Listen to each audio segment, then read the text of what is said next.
right, Seth Wickersham is here. He is one of the best sports writers of his generation. He wrote Better to Be Feared, an amazing book about the Patriots. And normally, listen, I'm like normally very complimentary of our guests. That's why. And one thing that's like chicken and egg is people are always like, "Oh, you always say somebody's one of my favorite people." Yeah, I booked the show. I wouldn't book someone who's not one of my favorite people, so of course I'm gonna be complimentary. But then he has American Kings coming this fall. Is that in September, Seth? Yeah, I mean, listen, I'll take all of the accolades you want to give. It sounds great to me. If you want to just keep going for a half an hour, we can do that. I've got a book on quarterbacks coming out September 9th. September 9th. There we go. So I refer to your book, the Patriots book, maybe more than any other book. I just did it on Mina's podcast about the anecdote. I think it was maybe Lombardi, something like that, where they lost Cornell and Weiss after the third Super Bowl, and somebody said, "Man, Bill's going to have a real struggle on his hands." And Lombardi said, "It's all Bill. It's all Bill." And I think about that all the time because so often we think of, like, we're talking about the Lions and it's like, oh, Ben Johnson, oh, Aaron Glenn. It's like, guess what? Dan Campbell built that whole thing. And sometimes you have years like Nick Sirianni where they hire the wrong people. It sets them back a year. And then a year later, they win the damn Super Bowl. But normally it's the head coach. And like, it's funny. I think the Giants, I actually don't even remember the head coach's name, but they had Tom Landry as the DC, Vince Lombardi as the offensive coordinator. And the joke was the head coach was in charge of reading the newspaper. But 99% of the time, it's the head coach who's building all that stuff. And I think about that all the time. Yeah, he's a rarity. I mean, when he was with the Browns, he would coach running backs. And he was somebody who kind of came into the NFL, even though he had a little bit of a fast track, Belichick did, because of his dad. He did every single menial job you can imagine and took a lot of pride in that. And I think that, like, he didn't skip a lot of steps. Yeah. And, I think that, like, because of that, he was able to adapt to situation and circumstance better than a lot of coaches. He had an expertise, obviously, in defense, still does. But, like, when Dick Rabine, the quarterback coach with the Patriots, died suddenly of a heart attack in 2001, Belichick assumed the role of quarterback coach for that season. And that really started, he and Tom Brady would meet every Tuesday and Saturday to go through game plan stuff and defensive backs. And it was really like the highest of a high level scouting session. And that started in 2001. And, I think that, like, to the amount of non-football or non-things that happen on the field that you can look to that helped sustain that dynasty, I think moments like that, situations like that are a huge part of it. That's interesting. The menial jobs thing is funny because not only do you understand every aspect of it, but then you rise up the ranks quicker because everybody respects you. I know a guy who is an executive with the team now, but I knew him when he was I don't want to out the guy, but he has a really great education. Okay, really, really great education. Ivy Leagues, graduate school, the whole deal. And well, it's one of two now, so no. He's not a GM. But he really early on, someone actually from the Belichick tree took him in a room and was like, "You need to take guys to the airport, and you need to wash guys' jerseys." And the kid was like, "What? I went to so-and-so business school, whatever." And he was like, "These guys, these offensive coordinators, these quarterbacks, coaches, they'll say, 'What did you do?' And you want to have to say, instead of doing this research paper, I drove 100 free safeties to the airport, and that will get you more respect than any research paper, whatever." So it's really funny how that all works. All right, I want to talk about some of your recent stories. I'm going to start here with push. So owners meeting was last week in Minneapolis, I believe. All the reporting sounded like the tush push was going to be out, and maybe that's because everybody leaking that stuff was just motivated to rally around the idea that this was going to go. It was obviously very close. The Eagles pulled out all the stops. They brought in Jason Kelsey, who polls at 100% in every football market in the country. I want to start here. What is the future of the tush push? Do you believe that this is the end? Do you believe next spring we're going to be going through the same rigmarole? What happens next? Yeah, I mean, it was really interesting, right? Because you had Jeffrey Lurie, who thought that it was going to be banned, and he spoke for an hour. That never happens at league meetings. And he spoke for an hour and he pulled out all the stops. I mean, he made everything trying to appeal to people's minds, hearts, humor, with some crude humor about saying that at one point he said, look, it's a win-win for us, whether it's banned or not, because if it's banned, or if it's not banned, we get to keep running an unstoppable play. And if it's banned, it means that we invented a play that the league, we were so good at that the league had to ban it. And he said that's like a, quote, wet dream for a teenage boy, which did not go over well with some people in the room, including Troy Vincent, who called him out after that for being crude in front of a lot of people. Yeah, I think my gut tells me that, usually what Roger wants, he gets. I mean, I know that we give Roger a lot of credit, and it's deservedly so, for managing the 32 bosses, but he's a very powerful commissioner. And at this point, I think that when he decides he wants something, he's kind of a genius at reverse engineering it, and it didn't work in this case. And my gut tells me that next spring they'll try again. But they're only 2 votes away from banning it, I think. But we'll see. I mean, the one thing that I think that happened in this meeting is that a lot of the medical warnings owners just aren't taking to them. Right. And for better or for worse, you can argue and debate all this stuff. But at one point, Laurie said that he had talked to Alan Sills, who's the chief medical officer of the NFL, and Sills had backed off some of the either his statements or reporting of his statements about that this could lead to a catastrophic injury. The league and the meeting pushed back on that, but still, I think that if it's banned, it's going to be banned on grounds that it's just illegal to push a player no matter what. Yeah. Not because they're so worried about an injury. I mean, after all, they just signed up to do another season of kickoffs. So, what's funny is that I had heard the argument. This isn't the worst argument I've ever heard. Is that you'd have to ban pushing in general, and that would open up a lot of unintended consequences. What happens if a running back runs into a lineman downfield? Did the arms extend? It just seems like you're entering into more gray area, and that actually changed my mind a little bit, because I just don't want more gray area and more judgment calls for referees who are already overworked. I mean, that was the one thing when I spoke with Mike Pereira a couple of years ago, and I said, what's the biggest crisis in officiating? And he said, you can see the wheels spinning in guys' heads all the time. And because there's so many rules and there's so many points of emphasis, that these guys just aren't decisive. And that leads to late flags, that leads to inconsistent calls. So the smaller the rule book, the better to me. And I actually think that allowing the tush push, and I go back and forth on this, but allowing it at least reduces some gray area on a play that on a mechanism pushing that can happen anywhere on the field. Yeah, I'm with you. And I mean, officials are really the only people that are actually on the field that are asked to think a lot. Like quarterbacks are, but a lot of it's kind of reaction at that point and kind of process of elimination. Coaches have to make a decision every 8 seconds, but that's what they get paid to do. But like, you can see those wheels turning. And like, I think that like, given how hard this job is as officiating, given also that like, they're just targets. I mean, they are obvious targets for ire and social media threats and everything during the week. I'm totally with you on that. Yeah.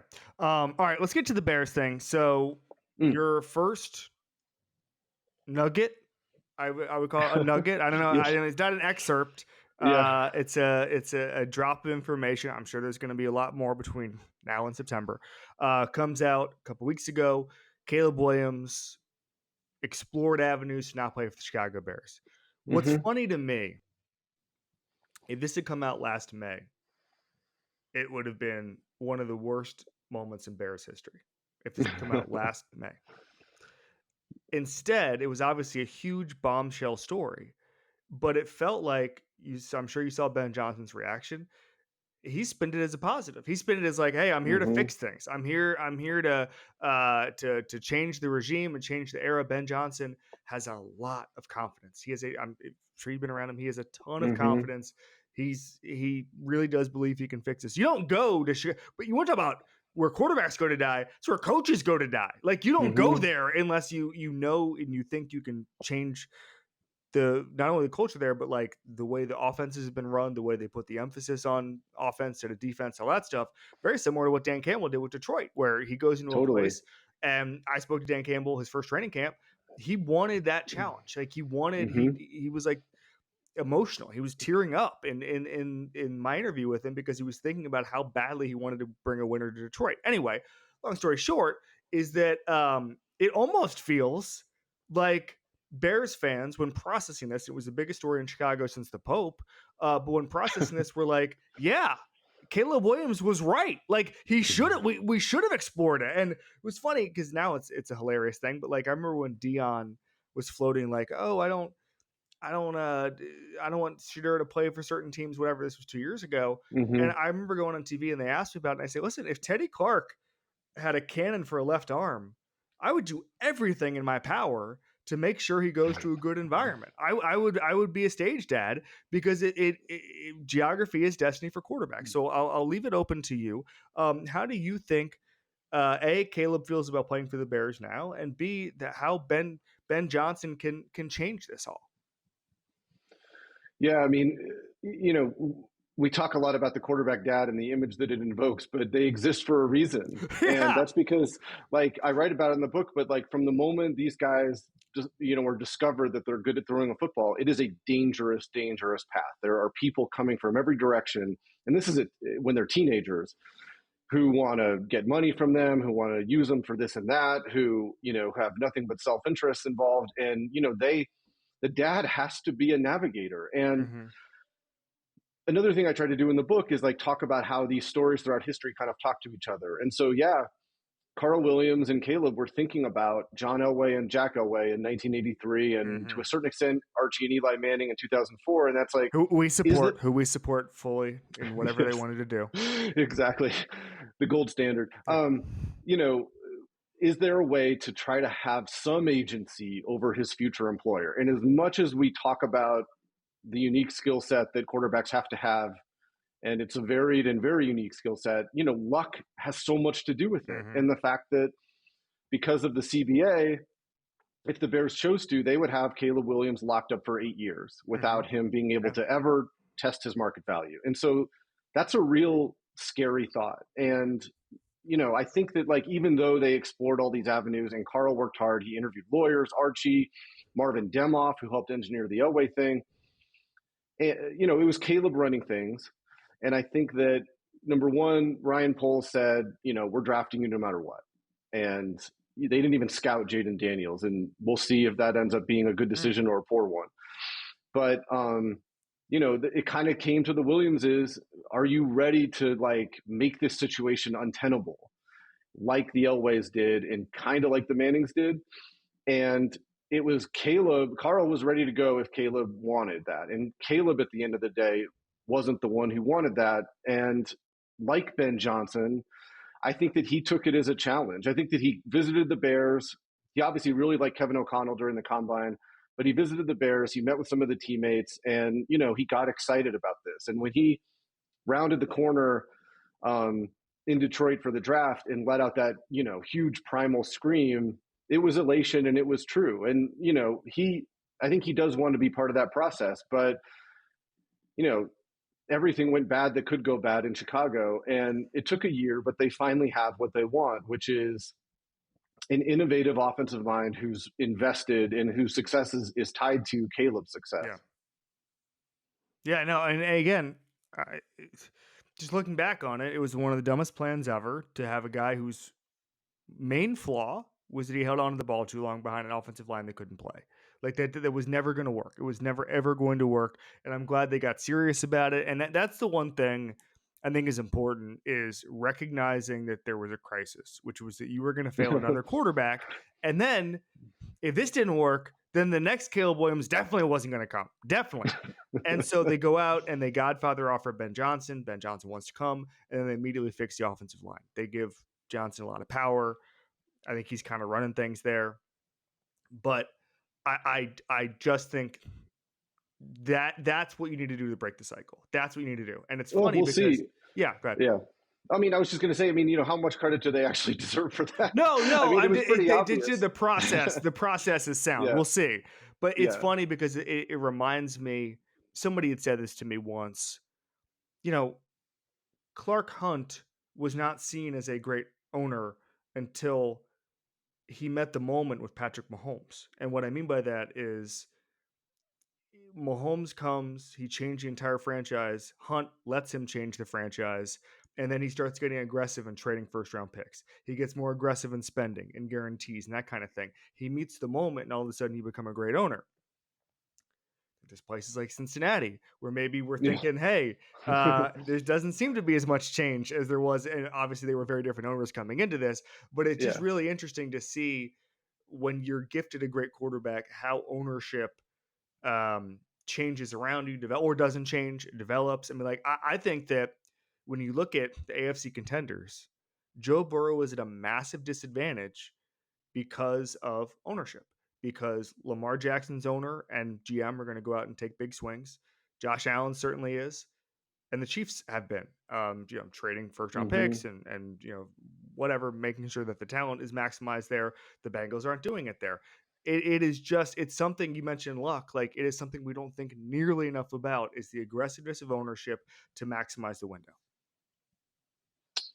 I mean, there's no doubt. And I think that, like, you saw a team like San Francisco, they Yeah. did what they could to maximize that, and they came up, inches short.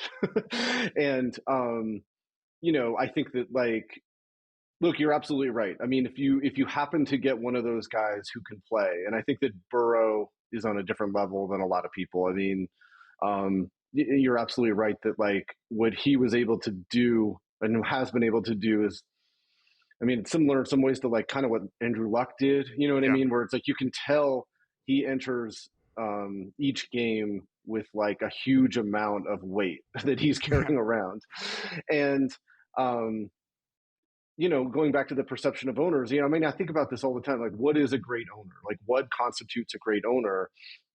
And the perception of Lamar Hunt.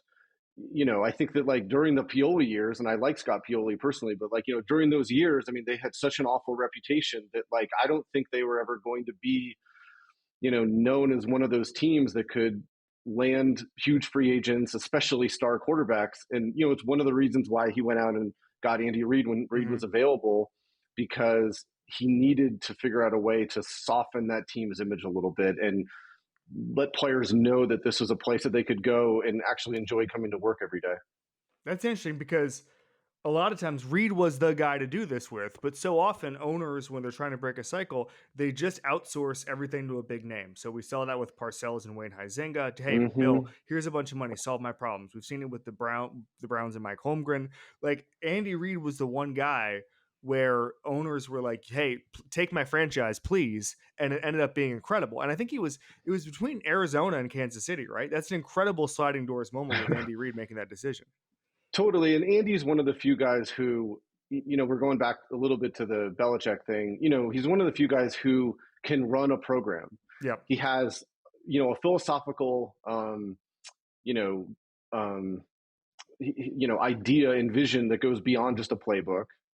He has an expertise, and he can relate to players. And I think that, like, there's very few guys who can do all of those, who are the kind of the true triple threat of coaches. You see a lot of guys who can have the vision, they maybe don't have the schematic expertise. You see a lot of guys, especially out of the Belichick tree, who have the vision and the schematic expertise but struggle with the players. And Andy's one of the few guys who can do all of those. And I think that, like, when you're looking to hire a head coach, you have to hire someone who's got that expertise, but really you need someone who can set a vision and kind of be a total head coach rather than a glorified play caller. Yeah, no, without a doubt. All right, you mentioned the Belichick thing. He's at UNC now. Lord knows what's going on with his personal life. Whether or not you want to get into that, I'll leave up to you. But I think the are you? Lord seems to know a lot. Like, that's part of the problem. We all do. Everybody knows everything. It's really remarkable, and it's funny now seeing all the players be like, "Hey, man, you were Mister No Distractions, and now you have the biggest distraction in sports right now." So that's Yeah. that.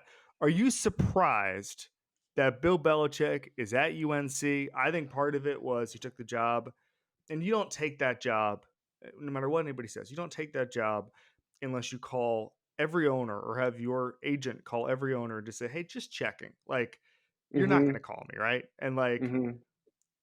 and the response was tepid, it sounds like. Okay. And so you go to UNC. I don't really know if this is going to work. I don't think the recruiting is where it needs to be. I don't know if the body types are where it needs to be. I don't know, frankly, in this era, if saying I'm Bill Belichick is going to help you with recruiting. This is about NIL. It's about, can you get me to the league?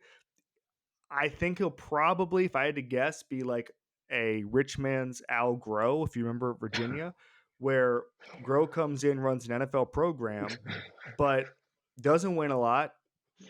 I mean, wins like 8 games, Yeah. goes to the Gator Bowl, but then like because he has an eye for NFL body types, ends up producing a handful of really really good players, right? But nothing where like I don't know many Virginia people, but I don't think they pine for the days of Al Groh. It just seems like sometimes these NFL guys, Pete Carroll being the exception. The reason Pete Carroll was the exception was because he was an elite recruiter and he could go into Mm-hmm. LA and say, all right, Long Beach Poly kids, come with me. I'm taking the 5 best kids from Long Beach Poly. Belichick's not doing that, and he's not recruiting North Carolina like Pete Carroll did. And even if you did, that's not the recruiting base that LA was. Anyway, that's a separate thing. Are you surprised at how the presumed final chapter of Belichick is going? Yeah, I mean, when they said we're going to be like the 33rd NFL team, we didn't know it was like another Browns. We have a Browns, like we're good. Also, I kid. Jed Fish already said he was the 33rd NFL team at Washington and Arizona. Now, are you the 34th NFL team, Bill Belichick? So, look, I mean, I think that since, early 2020, when Belichick opened the door for Tom Brady to walk out and he walked right out, it hasn't been a great run for him. I think that he ended his career in New England with 3 losing seasons in the last 4 years.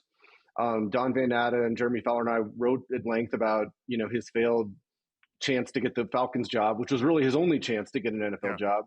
This past year, I do think that he would have, I think that like there's a chance that, he might have landed somewhere, but I'm not sure it's what he wanted. And I think that all of the bad press and all of the, the narrative on his career, I think it bothered him. And I think that like going to a rebuilding NFL team and dealing with, has Belichick lost his fastball for yet another year, wasn't that appealing. I do think there was something about college that always appealed to him.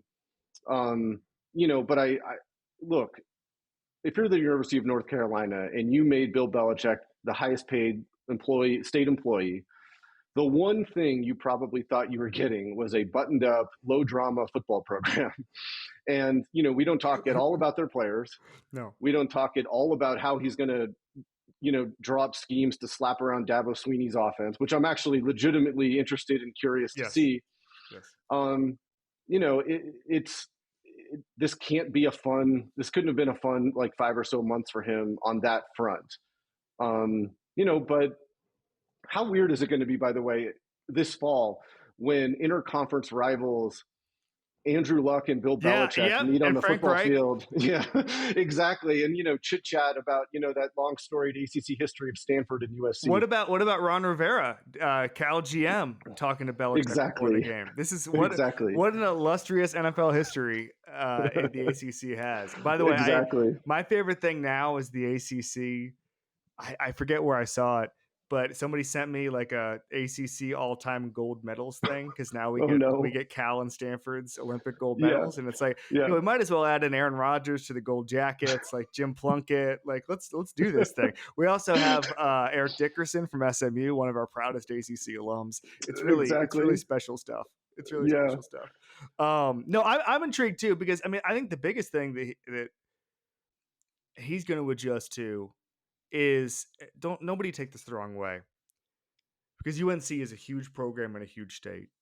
But I do think there's going to be a culture shock there when they play Richmond on September 13th that nobody cares. That like in relative to what it was like to feel alive when it was December 13th and Peyton Manning was coming to town. Or you had to make a huge statement because J.J. Watt and the Texans were really, they're with Sunday Night Football and they're on the ascent and like you got to beat them back down. Like you're at UCF on September 20th. Like, you think that's going to feel a little different? He hasn't had a game like that in 35 years, probably, where there's not Yeah, going to be ton of media. It's just going to be a different experience. it will be different, but I will say that like I do think that of a lot of all coaches, he's uniquely wired to Enjoy that. find. Enjoy no Yeah, media. I do. I mean, he writes an entire chapter in his book, which I think is really good. About the fallacy of the big game fallacy. Yeah. And I think that like he could be anywhere in coaching, and as long as he's feeling that intellectual challenge, that's what he lives for. But I do think that in the event that you're right, and it is a little different, and maybe this experience isn't what he thought. Maybe it doesn't last as long as we thought that it might. Um, we shall see. My gut tells me though that like anytime there's an actual game and he's there, I think that he'll feel that in his ribcage. I think. I literally forgot to read Bill Belichick's book, and I'm literally ordering it right now because it was about everything but Bill Belichick's book was talked about in the Belichick book tour, and I was like, oh, I should Yeah. actually read it. Probably very similar. You mentioned the big game fallacy. Bill Walsh talked about that, about how there's no such thing as clutch. They're just executing normally when everybody else loses their heads. No, and I mean, I write about that exact idea a lot in the quarterback book, but I mean, Belichick writes more about a preseason game from 2004 than he does any Super Bowl. I love that. Well, that was the thing in Michael Holley's book about how the 2002 season where they failed to retool was the most important season of his life because he realized the mistakes that he made. And it's funny because, and I'll get you out of here in a second, but Connor writes about that in his Coach K book, where the biggest problem Coach K had was once he established himself, he could get any player in the country. And he actually struggled because he didn't know how to say no to, he could get the top 5 recruits in the country. And then he realized that actually isn't how you build a team. And I thought that was a really interesting insight into like, once you can get anybody, how do you start understanding how to build a team? And I think that those guys sort of struggle after the Super Bowl in Belichick's case, after I think you go to the Final Four, whatever, when Coach K's, it's a skill at that high level. That's why someone like Saban is so impressive, because Saban, again, they say this about Texas, say about Alabama, you're not recruiting, you're putting out a sign-up sheet. And with those guys, it's like Saban understood, like, hey, we need a certain amount of tryhards. We need a certain amount of guys who are NFL bodies, but have a 20% chance of developing. Like, it's a skill at that high level, just as being a mid-major coach is if I'm an owner, you look at someone like Pete Carroll right now. Pete Carroll's going to get the Raiders to 9 wins. You're ever going to get them 15 wins? No, but that's not the point. You want the credibility of 9 wins. Different coaches are better and are suited for different situations. I think that's a beautiful thing. And absolutely. And going back to what you were saying about, what Walsh said about like the fallacy of clutch. So, it came out in the news story how much Caleb Williams liked Kevin O'Connell. Yeah. And, you have KOC, who's obviously 4-year starter at San Diego State, played with Tom Brady for a year, and then, could not sustain an NFL career as a player. And, obviously like worked for some of the brightest coaches in the NFL and became one himself. But I met with him for the book, and we were talking a lot about how that autobiography of having failed at this thing that he was good at helps him as a coach, and how it influences him or whatever. And just to like share something I thought was really interesting is that when he would have tryouts with teams after he got cut by the Patriots, he would try for that one wow throw, that John Elway throw, that Patrick Mahomes throw that like, overwhelms coaches and makes a statement. And he would always get cut. Like, I think he threw something like less than 20 passes in his NFL career. Like, I don't know if he threw a pass in an NFL game after his rookie year, which is crazy. But, he went back, and as a coach, and he was kind of like trying to change his identity from player to coach and learn how to do this. He watched game-winning drives from Elway, Montana, Brady especially. And what he realized is that, like, if you watch their drives, and if you go back and watch, like, the game-winning drive that the Niners had against the Bengals in Super Bowl 23, is that, like, it's very mundane. Like, a lot of these things are drop, soft flares to the running back. And it had hit Kevin that, like, he wouldn't be running – these quarterbacks don't run these drives any differently than they would in spring ball. And they had that ability to just sort of see the simplicity and cut out all of the clutter, to make something that, is incredibly complicated seem manageable. And, he never forgot that. And I think that as a coach, it's one of the reasons why he's such a good coach, especially at the quarterback position, is because I think he finds ways to give quarterbacks answers that may not be flashy, but, move the chains. And that's what he wants. I will leave you on this. Someone brought up Cam Ward during the season, and they said there are NFL teams, bad NFL teams, that will be upset that Cam Ward is so casual and cool in the pocket, and that the good coaches will understand that that's a good thing. And he said that, this is a really fascinating phrase. It was a GM. He said, bad coaches want to see a sense of urgency in the pocket.